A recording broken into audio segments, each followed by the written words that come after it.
Good morning, everybody, and welcome. Thanks so much for making some time for us today. We've got some fun content to take you through in relation to newsletters. It's the mainstay, I suppose, that everybody's working on. So I thought it'd be helpful, and this was actually nominated by our US user group team. They had a few options to choose from, and they nominated newsletters. So I thought that makes a lot of sense.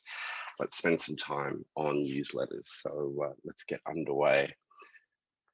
My name is Derek Bell, your host for today. I'm the Director of Customer Success and Marketing at Marketing Cube. I've got Matt Hemsley, our Marketing Manager, and also Jason O'Donnell, one of our account directors, on the line as well. So they'll be helping with Q&A.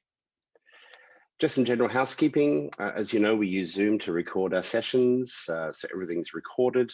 Replays will be available, and you'll find a range of those on our Marketing Cube blog. The URL is right there.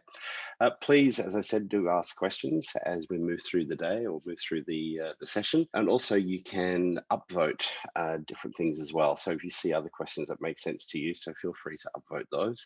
But if you do have a private question you'd rather not disclose to everybody, just use the chat function to ask that directly of myself or Matt or Jason.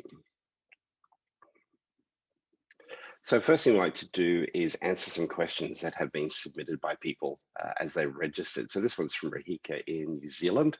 So the question is information on the platforms and content that converts leads the best. Wow, that I wish I really knew the answer to that question. But I suppose there are some things that can be considered and thought through that might provide a bit of an answer to that question. So understanding your target audience, I think, and their behavior is certainly one of the key things to do. Personas is another great way to understand your audience and to get a better idea as to the type of content that would resonate best with people. Evaluating your own converted leads. So look at those people who have converted recently that are potentially net new to the database, and go back and have a look at their journey and look at maybe take a sampling of 5 or 10 individuals and look at those individuals and gain a bit of an understanding of any common attributes of those people or common behavior that might help you suggest that they're perhaps on a winning strategy. The fact is they converted, they've come into your database, so something you're doing is obviously working. So take some time to understand what that is. Also, your current campaigns can often provide insight that you need to find out what the winning content is. Just last week or the week before, I was having a look through the onboarding campaign that we have for when people first join the user group. We run them through it's about a 5 or 6 week campaign, which just provides general tips and ideas and some links to other resources, etc. And the thing that stood out to me in that campaign was a particular piece of content focused, you wouldn't believe it, but on event registration. It was by far the most clicked on and downloaded and accessed content in that particular campaign. So that tells me of people who are using Eloqua today that the event registration piece certainly seems to be a priority that they're interested in. And we've covered that numerous times in user groups. So that's one way that we're able to sort of identify the type of content that could potentially work better than anything else. So I hope that goes part way to answering your question. The other question is from Tim in Sydney, and Tim's interested to hear our thoughts on preferences for either less emails with more content or more emails with just one focus on a content piece, to improve the click-through rate. So great question. Our thoughts collectively would be a little bit like this. So we tried to group these here for you, Tim. So the audience essentially is going to shape your path forward, and it really does depend who you're talking to. So for example, are we talking to 16-year-old high school students? We have a few universities on the line today, so they certainly have that as a one segment or cohort that they're talking to. Or are we talking to 45-year-old architects, interior designers, or developers?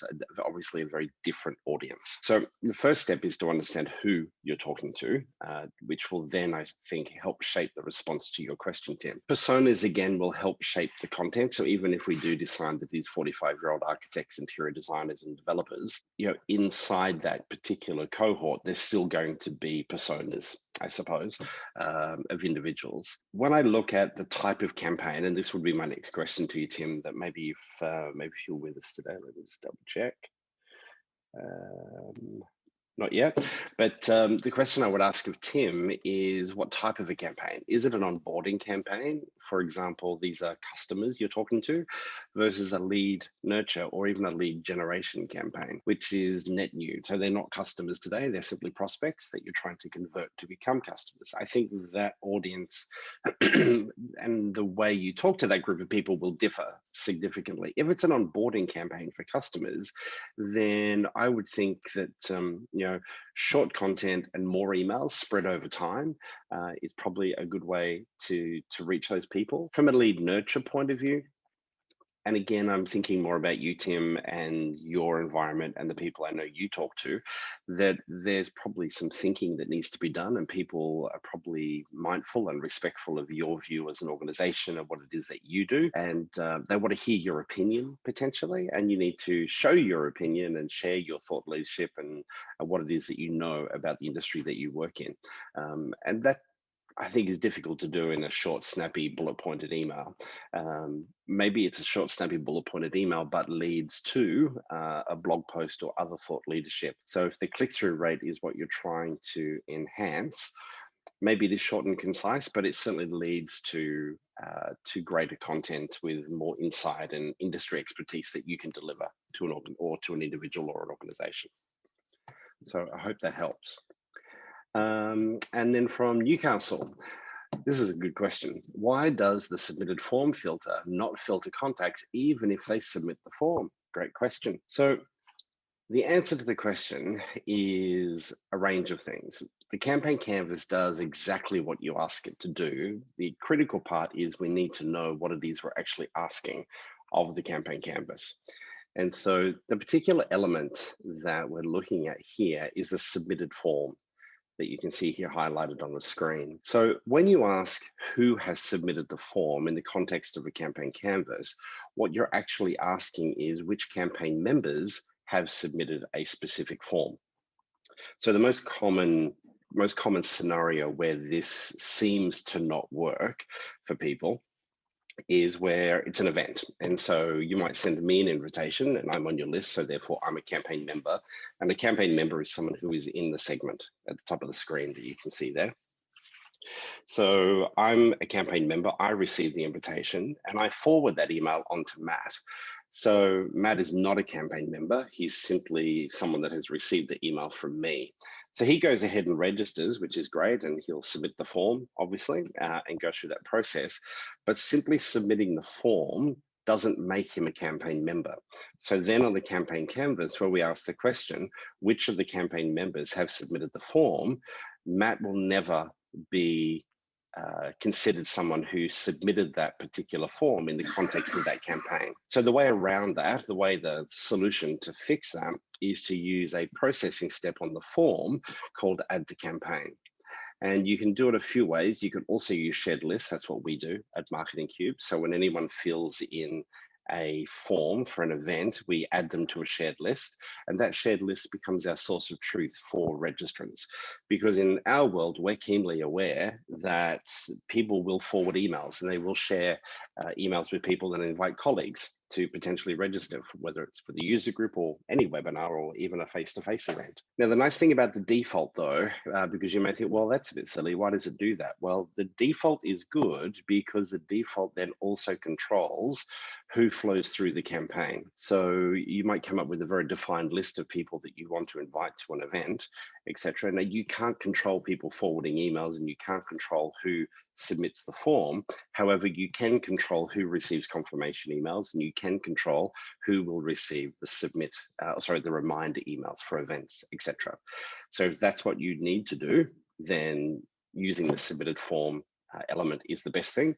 However, if you're shooting the net a bit wider and you want as many people as possible, then using things like the add to campaign form processing step and then shared lists, as you can see highlighted on the canvas here in front of you, is a better solution for that. If you do have other questions in relation to that one, please shoot those through and happy to answer those.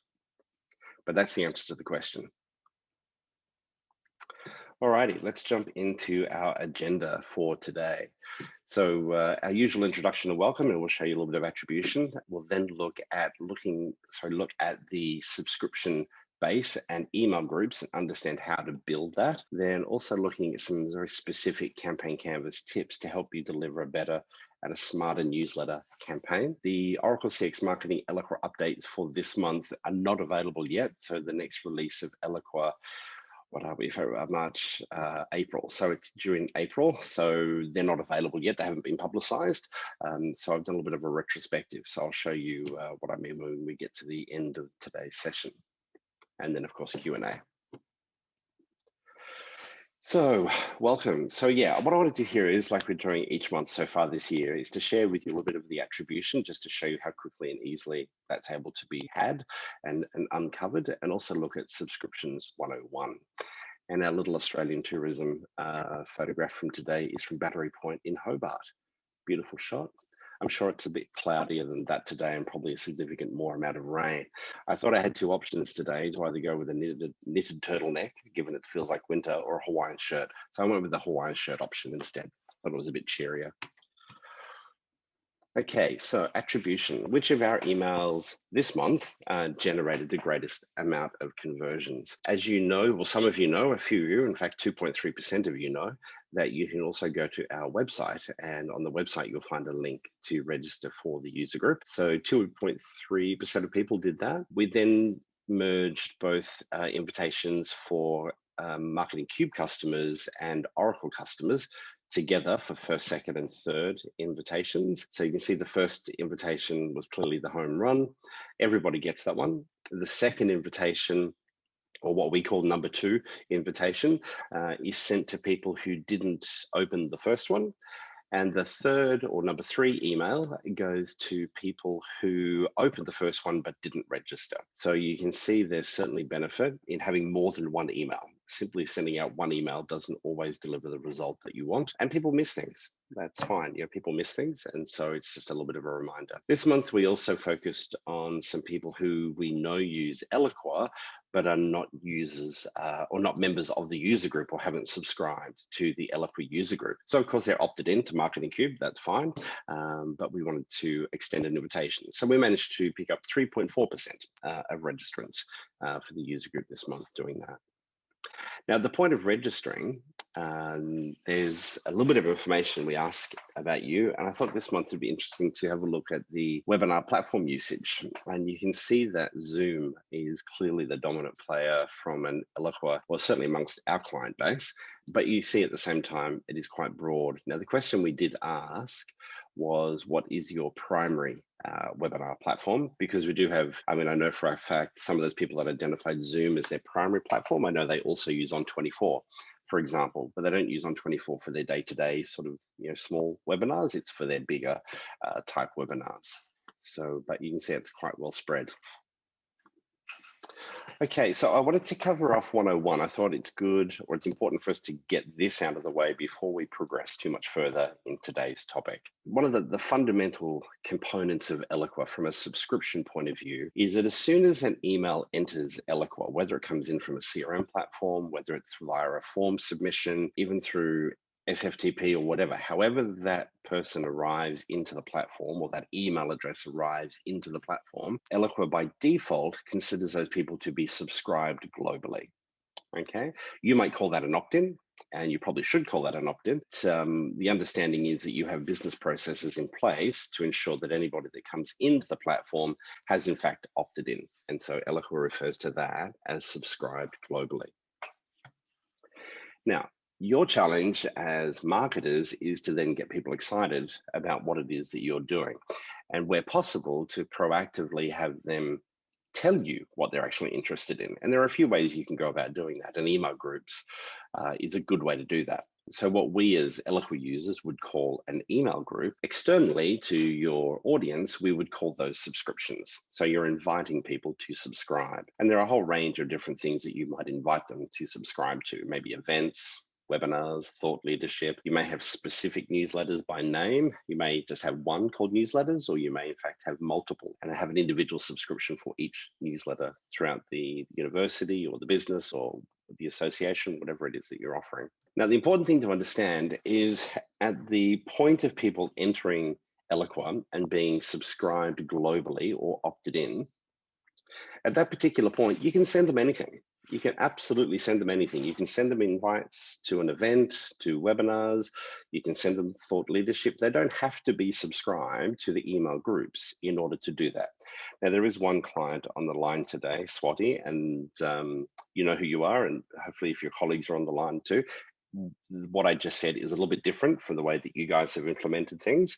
But for everybody else, it's generally, you can email them whatever you want. The whole purpose of the email group construct is to help you limit the ability of people to globally unsubscribe or opt out. What you want to do is be able to present them with options at the point where they feel like they need to opt out, and they can control it and say, oh, wow, I don't have to get event information. Okay, great, I'll unsubscribe from that.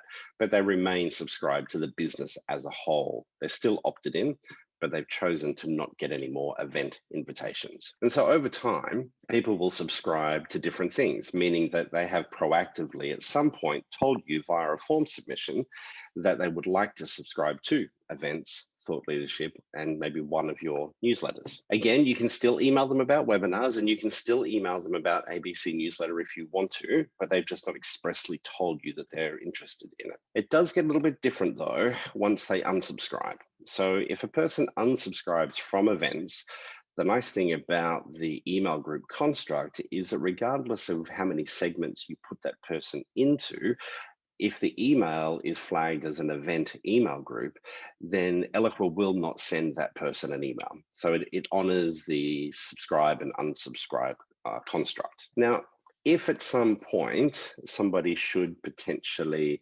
decide that they want to unsubscribe globally or opt out, then everything to do with email groups is ignored and is completely overridden. It doesn't matter if they're subscribed to all of your email groups.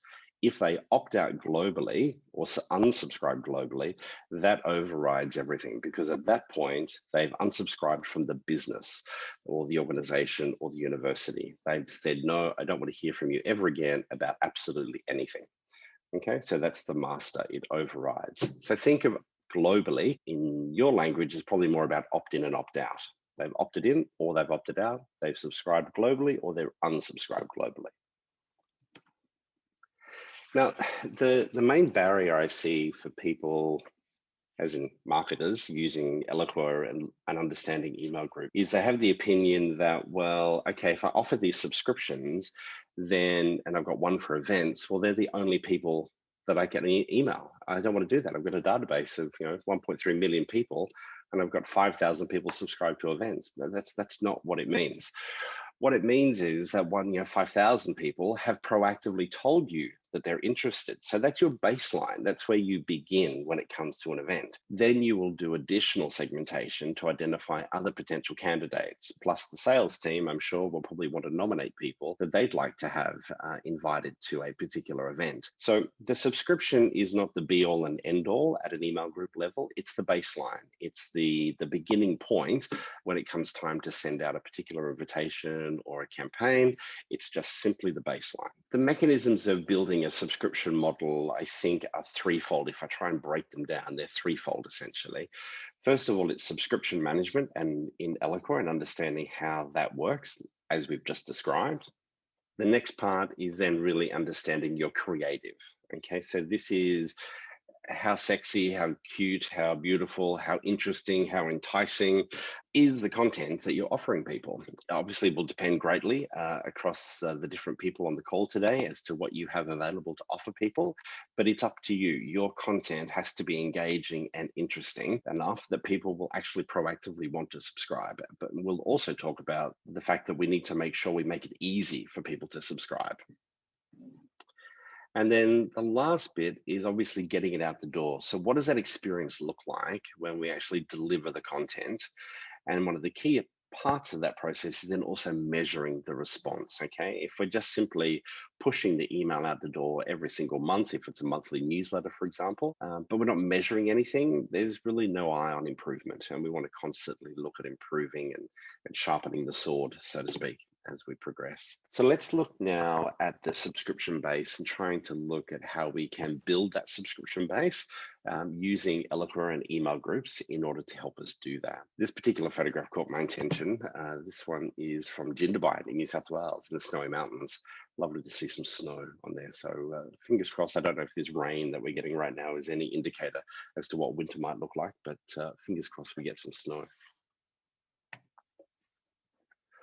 Okay, so what is the subscription essentially? Adrian Jones, our CEO, said the other day, he said, just think of it like an old-fashioned subscription. I was like, yeah, well, I suppose fundamentally it is, right? Maybe you had Vogue delivered to your home or GQ magazine.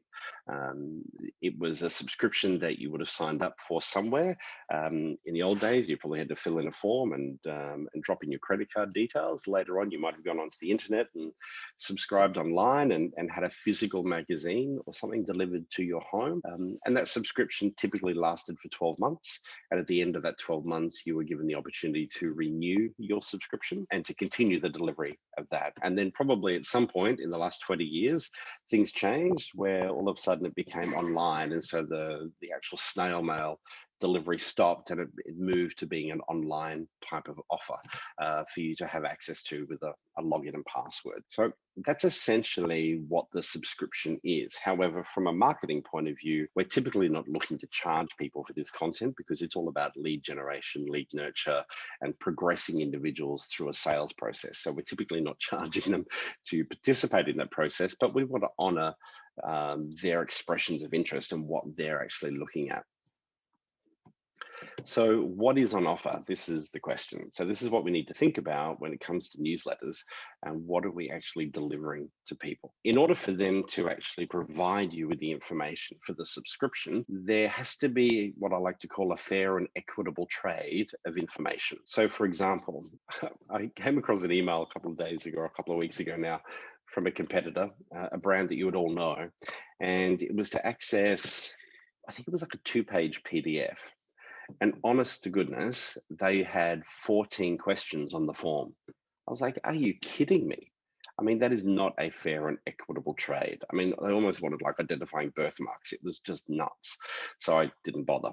I moved on and got on with something else. So a fair and equitable trade is important. At a bare minimum, as you know, from an Eloqua point of view, the only required field that you must have on a form is the email address. You can ask more, and you probably should ask more, and you probably should use progressive profiling to make sure you're asking questions that you don't already know the answer to against a person's particular profile. But that's what we're talking about. So let's have a look at some points. So looking at most of you on the call today and most of our clients, thought leadership is a big area because there are things that are unique to your business and your industry that only you can really offer insight to. And that might come from you as a business, or it might come from particular personalities within your business. So if there are individuals within the company, then perhaps their view is particularly recognized and respected. You see this quite often on the news with the different universities. As I think just over the last couple of weeks, I've seen lecturers or professors from James Cook University, Brisbane or Queensland University, there was Hobart, University of Tasmania, all these different individuals that keep popping up. So these are individual thought leaders that potentially are trapped within inside your organization that you're able to use as an incentive to have people subscribe to different things. So think about those as hooks to get people to hand over and provide information. Okay, so attracting the audience. So the key thing here is we absolutely need to make it easy for people to subscribe. Maybe even a single click. I'm a bit opposed to the single click. I mean, it is low friction, etc., but it also gives you next to nothing about the individual. And if that fair and equitable trade is a concept you also like the idea of, a simple email address is probably not enough, I would suggest. Then from there, a preference center should be something that you should be thinking about, and probably that preference center should sit at the center of your subscription process. So the subscription center typically would have profile information, about the person. It would then potentially provide a list of subscriptions, and those subscriptions, generally speaking, are your email groups. It may not be that all of the email groups you have in Eloqua are necessarily exposed in the Preference Center, but the majority of them probably would be. And then you may also capture preferences. So in the Marketing Cube world, so if you come to Marketing Cube's website and click on Subscribe Today, you'll arrive at the Eloqua page like so. Here we ask you to fill in a little bit of information, and first name, last name, email, Marketing Cube, that one's not required. I'll tell you I'm in information and media. So remember, the person reaching this page is somebody who is proactively wanting to subscribe to what it is that we have on offer. Okay, so getting a little bit of profile information. And look, this will differ for everybody as to what's the right number of questions, etc. If you think about our audience is you. Okay, so we're talking to marketers predominantly.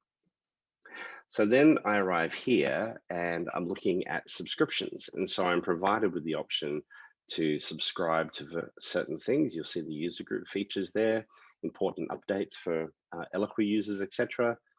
I click on next, and now I'm asked to identify different particular pieces that may be of interest to me. And then there's the opt-in, as you can see at the bottom there. I've already opted in previously, so it's ticked, and save my preferences. So that is now updated, and that person will receive an email, being me, etc. And then eventually that'll time out and they're redirected to our blog automatically. So the autoresponder emails are important. You've also got the concept of standalone pages. So a standalone page can be a really sensible idea, because sometimes in the context of a campaign, you don't necessarily want to send somebody to the preference center where they have to sort of click on everything in order to subscribe. You may want to keep it nice and simple. And we've done that on our upcoming events page. We've also done it on the user group page. There's a link there where you can go to a dedicated page just for the user group subscription. But using things like your autoresponder email, so when people subscribe to something, anything, or even if they download some thought leadership, think about the content that goes in to those autoresponder emails. Don't simply have, thank you for downloading our content, click here, have a lovely day, bye-bye. What you may want to think about doing is presenting to those people a logical link to a particular subscription that potentially makes sense in the context of the content that they've just accessed. So for instance, if people are accessing content from Marketing Cube about event registration, then it probably would make sense for us to then invite that person to subscribe to the user group. Now, we'll know if they're a member or not of the user group, so we can use some dynamic content to present different types of messages there, but that becomes another way to help you grow that subscription base. All those opportunities are lost if we're not potentially offering something else to the person in the process. Now, the idea of the standalone pages, so standalone subscription pages, what I've done essentially, what we've done at Marketing Cube is we essentially have standalone pages for the Eloqua user group, important updates, subscribing to the blog, and I think that's it. The blog, important updates, events, and the Eloqua user group, there's 4 of them. So there are 4 specific ones where we've actually created standalone pages that focus just on those individual subscriptions that people can visit. Mostly people reach those from our website, so it makes sense for us to have those on the website. And if we look at, for instance, upcoming events, on the website. So here we are at the CMS. You'll see right up here, front and center, subscribe now and don't miss the next event. So we take them directly from the CMS, directly into Eloqua. So you'll see this experience is a little bit more condensed. So it's not the full preference center experience. They will eventually have that presented to them in other campaigns, but this is just enough to sort of get them excited about events. And so here we have the opportunity to talk very specifically about the event and what the events are and how often they'll hear from us, what type of events, etc., and subscribe now. And again, there's an autoresponder email that goes out the back door for that one. What I wanted to show you here was just it just happened literally after last month's where we talked about re-engagement.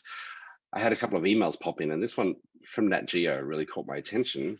I didn't realize they'd been sold again, and are now operating under the Walt Disney's terms and conditions. So Nat Geo must have been bought recently by Walt Disney. What they needed to do here was to get me to resubscribe, essentially, and they've made it really clear that it'll only take a minute, but we really need you to sign up again in bold, underlined, etc., with a big link to sign up. So I did, well, of course, yes, absolutely, love my old Nat Geo. But when I got here, I thought this was actually really beautifully presented, really clean and simple. Keeping in mind, again, the market for a Nat Geo subscriber, I suppose it's more of a B2C environment than a B2B. But fundamentally, I thought there were some really nice aspects to this particular page that we could all potentially take something from. So nice and bold with the imagery, which works really nicely, very clear family history, Planet Possible, science, etc. Sign up, but also see a sample. I thought that was a clever idea. So see a sample of that information. So that would be fairly easy to do. You could take them off to landing pages, have images of emails there potentially explaining what you normally do and the type of comms that you present, etc. And then literally a couple of days after that, I got an email from McKinsey & Co. And so they were wanting to talk to me about, are we sending you the right emails? I thought, okay, that's a great question. I'll answer that and jump in. So be informed and not overwhelmed was the point that they had to make. And they just sort of explained, what they've got, explaining the different emails, what they do. So On Point is daily. Then they've got another one, the Daily Read. The Week in Charts is a once a week type email. Also, you probably can't quite see there, but that little red line you can see there in the corner is identifying that as new, which I'm not sure they were new because I've been getting On Point for quite a while. But anyway, maybe they've refreshed it and done something new. So that was cool because it kind of creates a bit of, okay, well, this is new. I must have a look at this one. So just wanted to share those with you. I think they followed nicely from last month. The only thing that I thought was missing though, in both of these examples, this is the confirmation page with McKinsey. Once I actually subscribe and fill in the form, I get this page. Now they know who I am, they have my details, but there's no personalization. There's no thank you, Derek, for subscribing, nothing like that at all. So there's zero personalization, which I would suggest could be improved in that process. With the standalone subscription pages, when you've got a very targeted and a single message, that's why we created those 4 that we have across our website, because they're on a page on the website that it makes sense. So that's the first thing. And we just wanted to reduce any sort of friction, I suppose, make it as easy as possible, because versus somebody who goes to the website, finds the link to subscribe now, and then reaches that page, they're proactively in that thought process.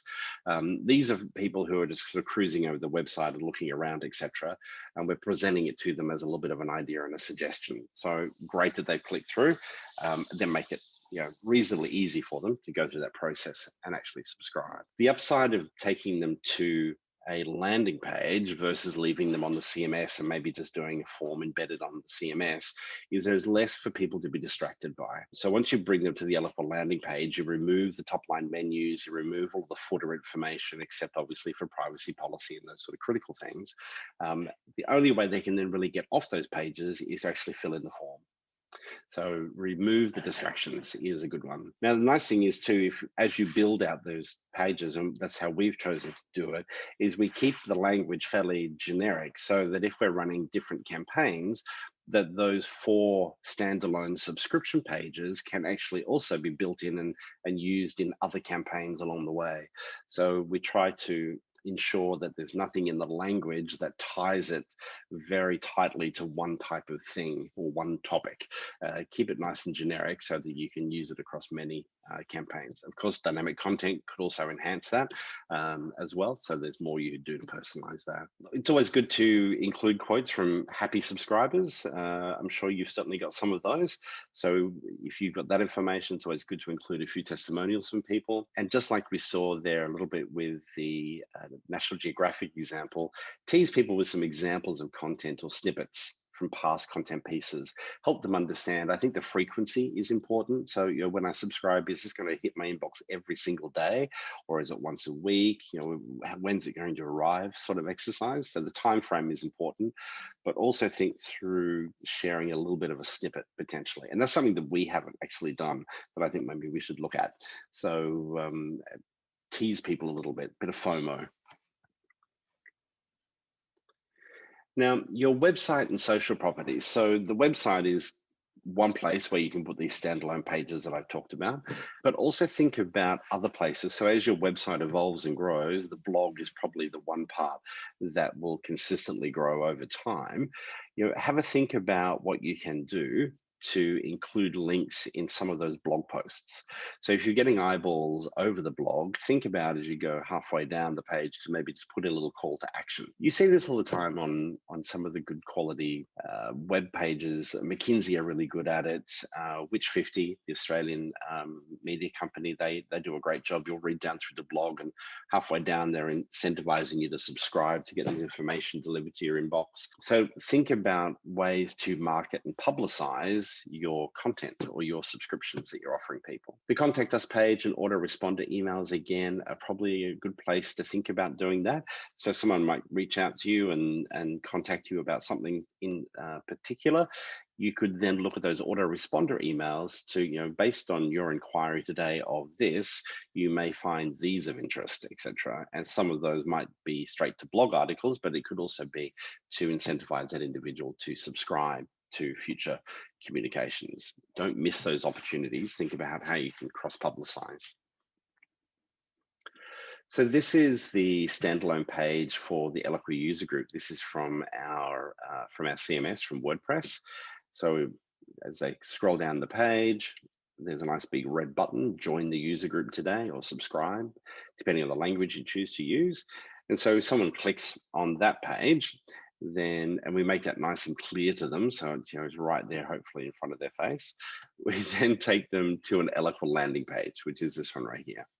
And so here we then talk very specifically about the user group, what it is, who should attend, when does it happen, what other people have said when they've attended the user group, and so on and so forth, and just providing as much information as possible to really make it very clear as to why they should potentially look to subscribe and to join the user group. Okay, so while I've been waffling on, there's been a number of questions come up. One from Casey Ann. Can you please remind me how far back you can view data under the contact record? It's 2 years. Casey Ann, so you've said 1 year there, it's actually 2 years. So that's the digital body language. So when you look at a contact in Eloqua, and maybe you go to Profiler, for example, and view information there, or you go to segments and you say that, well, let's say, for example, if you said to Eloqua, give me everybody that's opened this email in the last 3 years, you're only going to get the last 2 years. Okay, the activity log. Okay, so Matt's saying 1 year in the activity log. I don't know the answer to that question. I've always just assumed it was 2 years as well. But Eloqua holds onto the data for 2 years. So from a segmentation point of view, you'll notice when you open a segment and you look at making that inquiry, for example, open an email, you'll see that the slider or there's a line underneath that says 2 years, and it'll show you an indicator as to the value or the amount of time that you've selected. So from a segmentation point of view, that works. Would love to see or hear about some best practice newsletter campaign examples. So we'll move into the canvas in just a moment, Merv. Follow-up question to submitted form filter question. The users who are part of the campaign do not get filtered. Submitted form filter either. Okay, so I'm not quite sure I understand that, Kathy. What we might do is reach out to you afterwards. Matt, I don't know if you can maybe have a conversation there on that one offline and see if we can get a bit more detail on that one. Then Cameron, any newsletter is likely to have multiple calls to action for sure. Other than blind form submit links and associated submitted form campaign steps, are there any better alternative ways to branch a campaign contact based on specific call to action links with which they have engaged. Absolutely. So in a moment, we'll move straight into the campaign canvas and we'll show you some of those.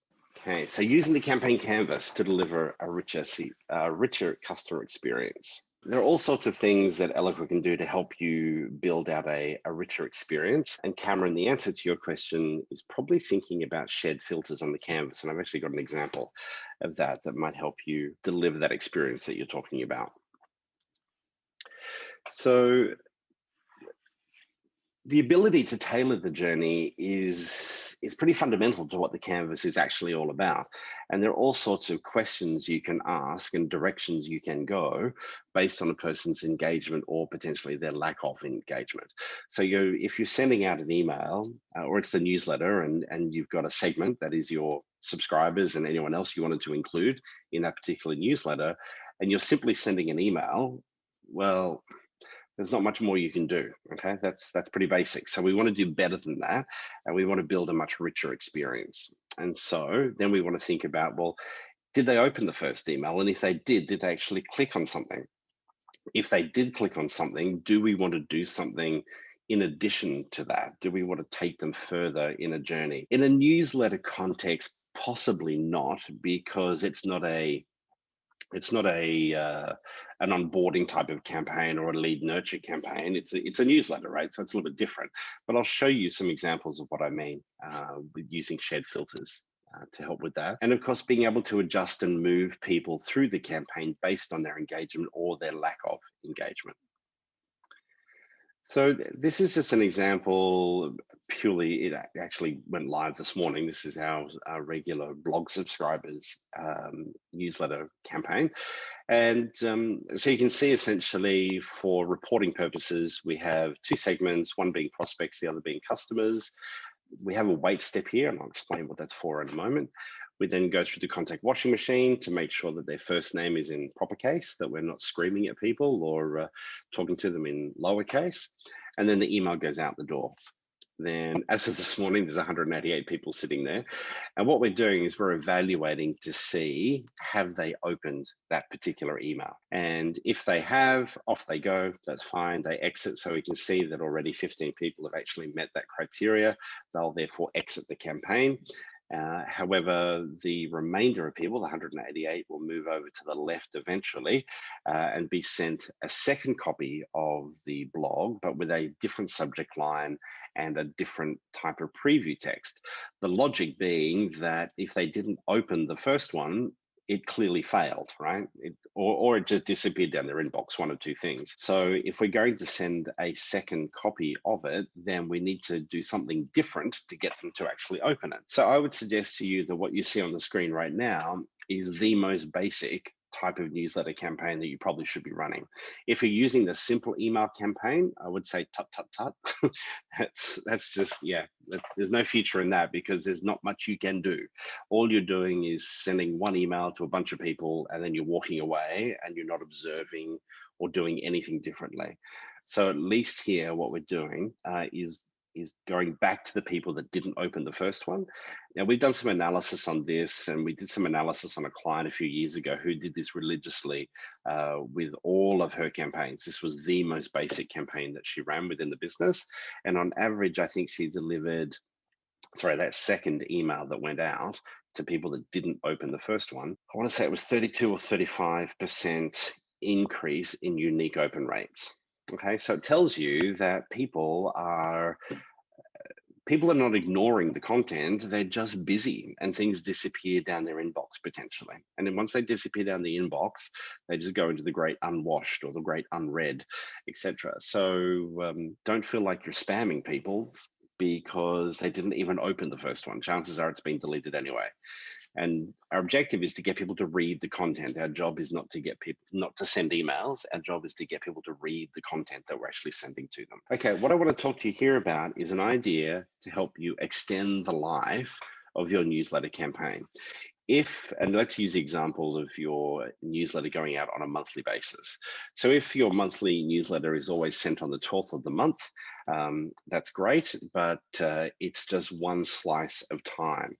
If you've got a month before the next one, so somebody then subscribes to your newsletter on the 13th of the month, that person then has to wait a full month before they actually receive the next edition of your newsletter. And chances are they'll probably forget that they even subscribed.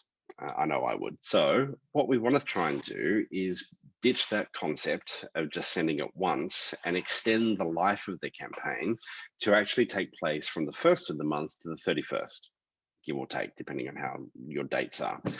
Now, most of us are in the B2B space and probably don't want to send emails on Saturdays and Sundays. So I suggest that Monday to Friday is probably the better option for you.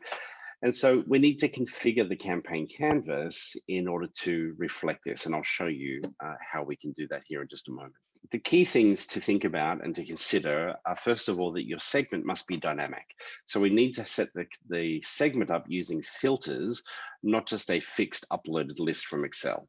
Okay, so we need to, well, if you do use Excel, then you'll have to manually add people, even if you make it dynamic on the segment. But filters would be much smarter, because then Eloqua can take care of that automatically for you. You certainly want to consider the wait step. You'll recall I showed you that example just a moment ago where I had the segments coming in and then a wait step. Because it's an active and always on canvas, if I have someone come to the website and subscribe to the blog, they'll receive a confirmation email of their subscription.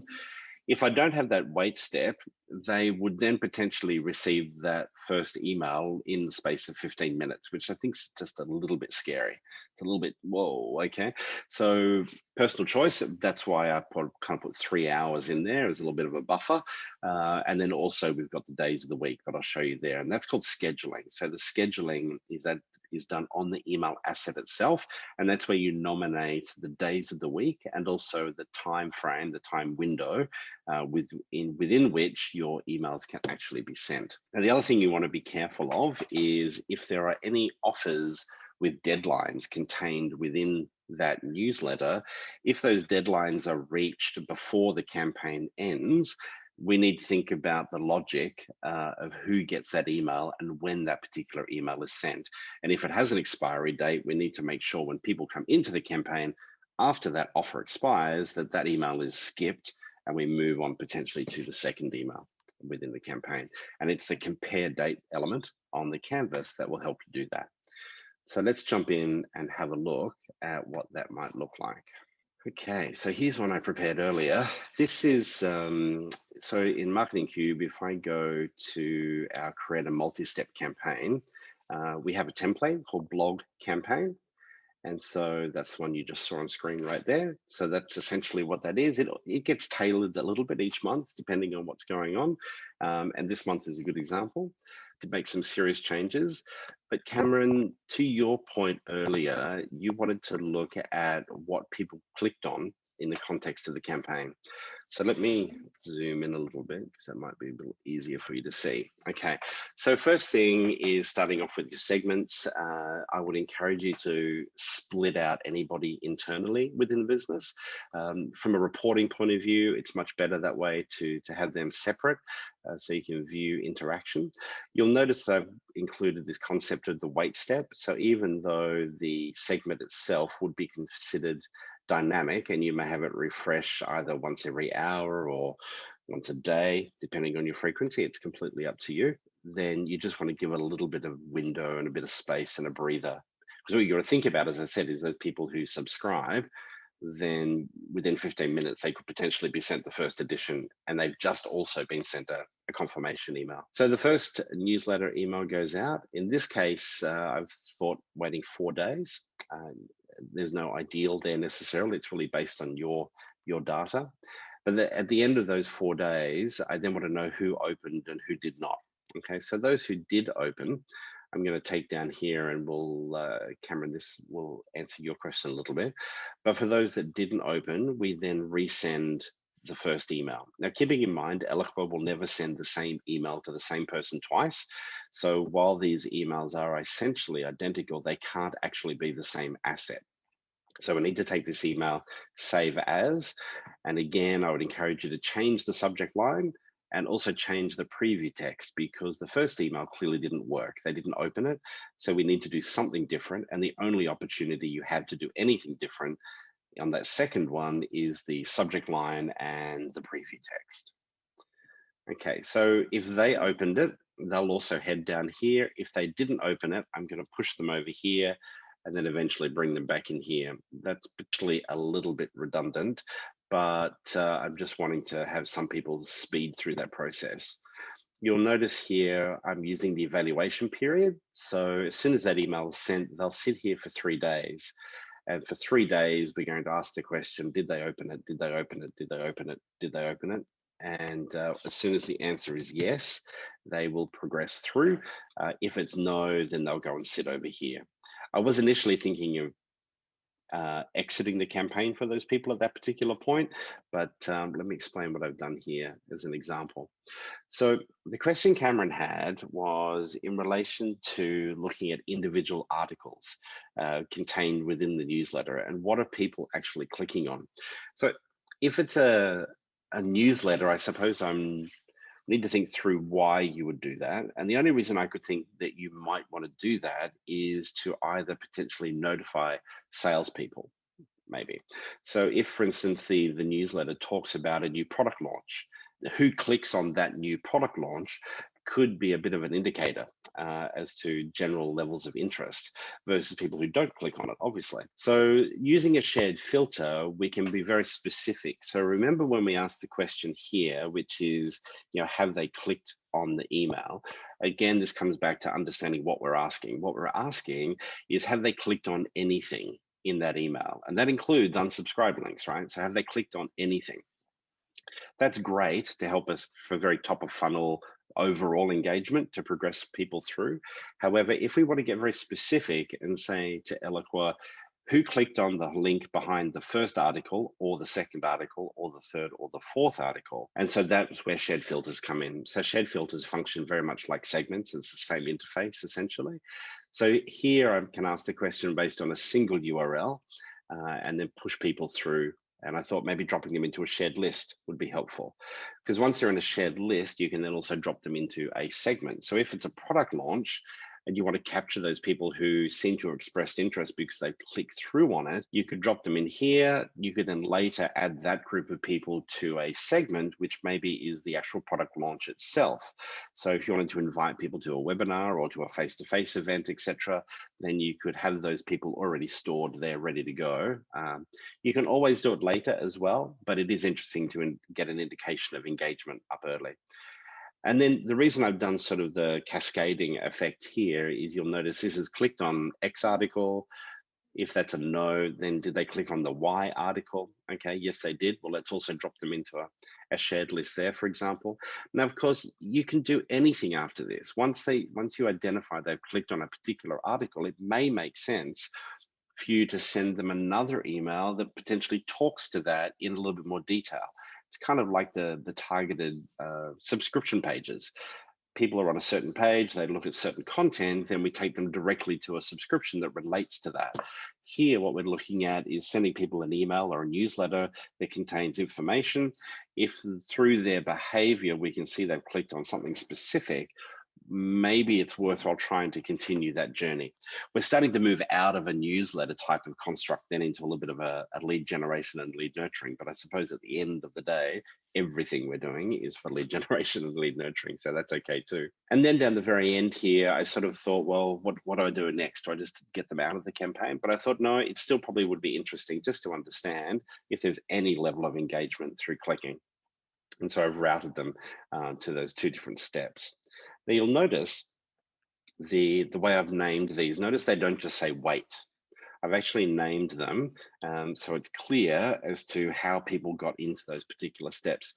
Now that could be helpful when you look at, for example, let's go back to, I just need to find a campaign that's almost finished. So this one's almost finished.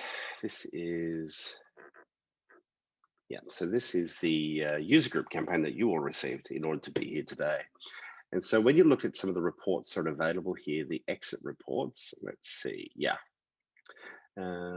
Finish campaign, so the campaign step name.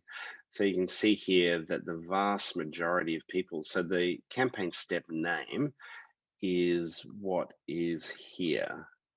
So whatever you type in the step name here, that is what translates here. So you can see the actual type, it's a wait step, yep, great. But if I don't change that, it just says wait and wait in both columns, which is a bit useless. It doesn't help me a great deal. So I've got the ability there to edit. So pretty much everybody has exited at the same point. That campaign hasn't quite finished. But yeah, everyone's gone through the same thing. But when you've got various exit points going out of the campaign, it is quite helpful to be able to look at a glance and to see that information while the campaign is actually live. So Cameron, does that use of shared filters help answer your question a little bit? Okay, yeah, so Cameron did make a comment here. He says, automating follow-up drip feed style campaigns would be the main idea, but to be fair, it's a consideration for any email. Yeah, you're right, newsletter or otherwise. But multiple CTAs, as much as I realize you want to limit the number of CTAs on a given email, yeah, for sure. So yeah, we can push people into various things. I mean, keeping in mind, depending on who is in the newsletter subscription base, you may have a mix of customers and prospects potentially. So you may want to, at some point before you push people off to other campaigns, so you may say, you may look at a move to campaign function. You could ask the question before you progress them, are they a prospect? Now you may have that information available to you from the contact. So in Marketing Cube's world, that would be considered what we call an account type. And so I would ask the question, are they a prospect? Yes or no. If they're a prospect, then I might move them off into a campaign that talks further about that individual product. All this information will be contained in the blog, so I'll make sure you get that information. The retrospective, all I was trying to do here was to give you a little bit of an idea as to some of the key things that have happened over the last 12 months that have been added to Eloqua that you should be aware of, and that we should hopefully be trying to take advantage of. Exporting HTML has proven quite helpful for a range of different things. DataFox is a paid-for service, but it's an account-based marketing application, which is seeing quite a bit of success within the HBAC marketplace, which is good. The hide on mobile and hide on desktop function, it's still in controlled availability, but you can request it through a service request with Eloqua, and they're adding it for most people still. So I would encourage you to think about that. If you don't know what that is, please contact me, because it is probably one of the most brilliant additions to both the email and landing page editors, and we now use it all the time. So again, if you don't know, contact me. I'm happy to help. You can email actually probably anybody in the Marketing Cube team, and they can probably help you with that. The ability to archive forms was also followed by the ability to archive emails. And then later on, you were also able to archive entire folders of emails and forms. So that's quite helpful. The embedding of Vimeo and YouTube videos onto landing pages was helpful. It was then later added to email so that it would pull in a preview image from YouTube straight into your email as well. 20C, we also saw some security enhancements to the platform. Again, these are sort of, this particular thing is just, it just happens in the back end, but it's a good thing and something to be aware of. As we got to the end of last year, we saw the release of Eloqua's advanced intelligence features using algorithms and data science and others. That's an additional paid for service, but something that you certainly want to be aware of. So it's send time optimization and a range of other functions. You could also archive emails by the time we got to the end of last year. We then got the interface scrubbing and enhancements, etc., the new look and feel, and then archiving. Sorry, it was just in 21A, so the beginning of this year, that the folders were able to be archived for both email and landing pages as well. So thank you for that very quick run through. I hope that was helpful in relation to newsletters and looking at ways that Eloqua can help you with that. The blog post will be available within the next week, and we'll get that replay to you as quickly as possible. Happy to stay on the line if there are any other questions for a few minutes, but otherwise have a great week, and thank you so much for joining us.